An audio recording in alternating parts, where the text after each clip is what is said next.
Olá, bom dia. A fiscalização dos excessos de velocidade nas rodovias federais sofreu uma importante baixa. O presidente Jair Bolsonaro determinou a suspensão do uso de radares móveis. Apenas os fixos continuam em operação.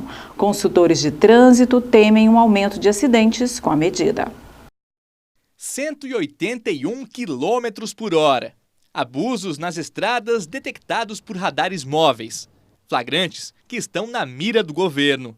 A ordem partiu do presidente Jair Bolsonaro: suspender o uso de radares móveis e portáteis nas rodovias federais até que o Ministério da Infraestrutura reavalie as regras de fiscalização eletrônica de velocidade.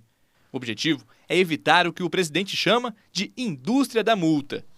Bolsonaro disse que só não incluiu os radares fixos, os chamados pardais, porque estes estão sob contrato. Eu não posso mexer, não vamos alterar contrato.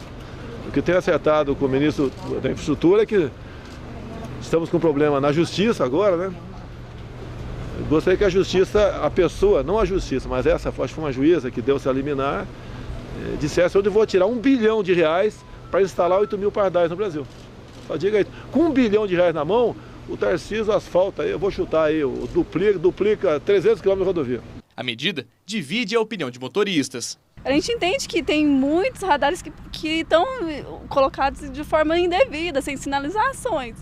Mas eu acredito que deveria ser analisado com mais cautela. Nossa cultura de brasileiro é sempre acelerar mais e mais, então eu acho que é um grande prejuízo aí para a sociedade. A Polícia Rodoviária Federal cumpriu imediatamente a determinação presidencial e recolheu os equipamentos. Só os radares fixos continuam em operação.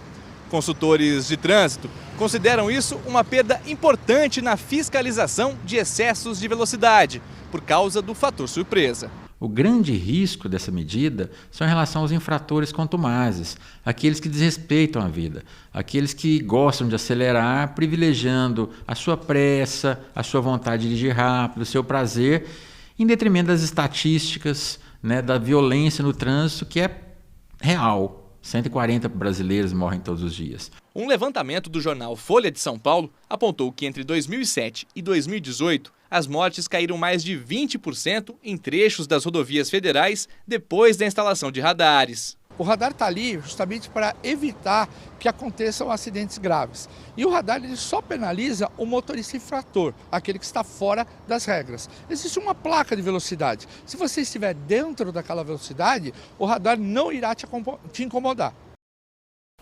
Tem dias que não dá para abrir mão do conforto e da funcionalidade do ar-condicionado, né? Mas e quando o aparelho resolve parar de funcionar?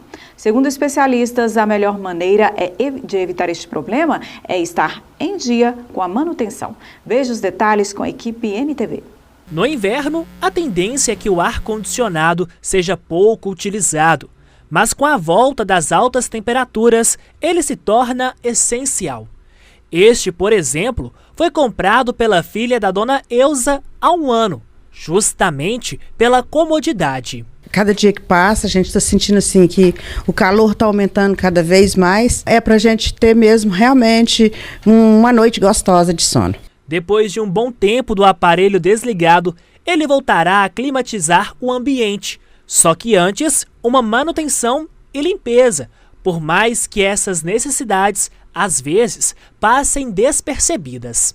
É importante demais que a gente mantém essa limpeza. Mas eu vou te confessar que a gente é meio que relapso nesse sentido. Segundo Adilson, que é técnico de manutenção em ar-condicionado, as manutenções e limpezas devem ser feitas quase que mensalmente, pois evitam o acúmulo de algumas impurezas, como fungos, ácaros e bactérias.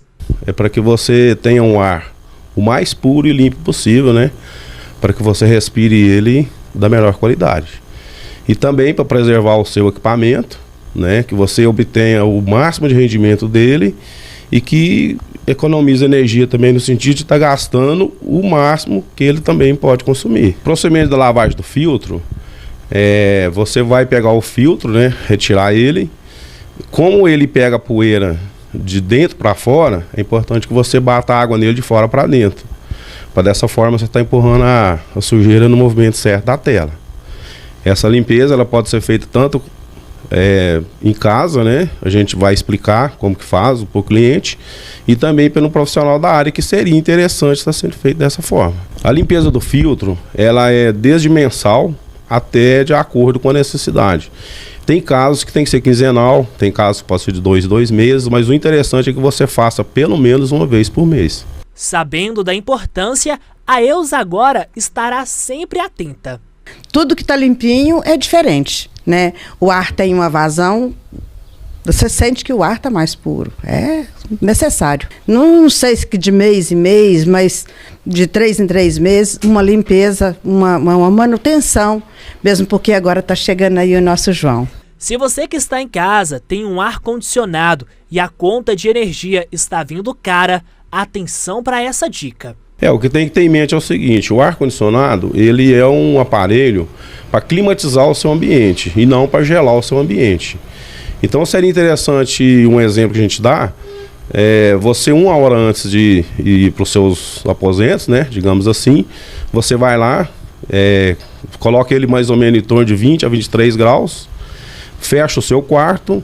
Quando você for dormir, você já vai encontrar um ambiente já favorável para você estar dormindo. Com isso, você vai gastar o que ele vai economizar energia, né? Você vai gastar o que ele foi projetado para gastar e não vai ter que embrulhar também de coberta, que não compensa pôr 16 graus e ficar jogando energia fora. Isso é uma dica que a gente dá. Quanto ao modo de utilizar o aparelho, nunca coloque-o em uma temperatura muito diferente do ambiente externo. Então, quanto mais próximo você colocar da sua temperatura externa, é melhor. O Ministério da Educação estuda liberar parte dos recursos bloqueados das universidades a partir do mês que vem. Ao mesmo tempo, propõe parcerias com universidades públicas e privadas para substituir a escola em tempo integral. O MEC confirmou a intenção de reavaliar o contingenciamento a partir de setembro, caso a economia dê sinais positivos. O orçamento do MEC para este ano é de 117,1 bilhões de reais, quase 20 bilhões a menos do que foi orçado em 2015. No começo do ano, houve um contingenciamento de 5,8 bilhões e, em julho, mais 348 milhões. Após os bloqueios, manifestantes foram às ruas para pedir mais recursos para o ensino. A Universidade Federal Fluminense, em Niterói, foi uma das que levaram ao MEC as dificuldades enfrentadas após a perda de cerca de 30% do repasse. Na ocasião, a universidade divulgou um comunicado informando o prejuízo para a oferta de bolsas de estudo, auxílio aos estudantes e até no pagamento de água, luz e serviços de limpeza. Além do desbloqueio, o MEC também estuda um convênio com as faculdades públicas e particulares para fortalecer o ensino fundamental e médio. A ideia é usar áreas ociosas das instituições, como ocorre em São Paulo, que utiliza áreas das faculdades para as atividades de estudantes do ensino básico. Há um pagamento por aluno. As instituições que aderirem ao projeto federal ganhariam um bônus na nota da avaliação realizada pelo próprio MEC. Eu acho que o fundamental, do ponto de vista de políticas públicas do governo, é que o investimento da educação básica seja feito na rede pública de escolas, né? E não em um programa lateral, né? Que vai simplesmente levar o aluno para fora da sua escola. E se você começou a semana à procura de emprego, fique ligadinho agora nas vagas do Cine. 2 vagas para tratorista agrícola, salário R$ 1.500. Uma vaga para técnico em segurança no trabalho, salário R$ 2.500. Uma vaga para comprador, salário R$ 2.000. Uma vaga para cozinheiro, salário R$ 1.400. Uma vaga para motorista entregador, salário R$ 1.300. Uma vaga para personal trainer, salário R$ 10 a hora aula. Uma vaga para projetista de imóveis, salário R$ 1.100 mais comissão. 10 vagas para motorista de caminhão traçado, salário R$ 1.844.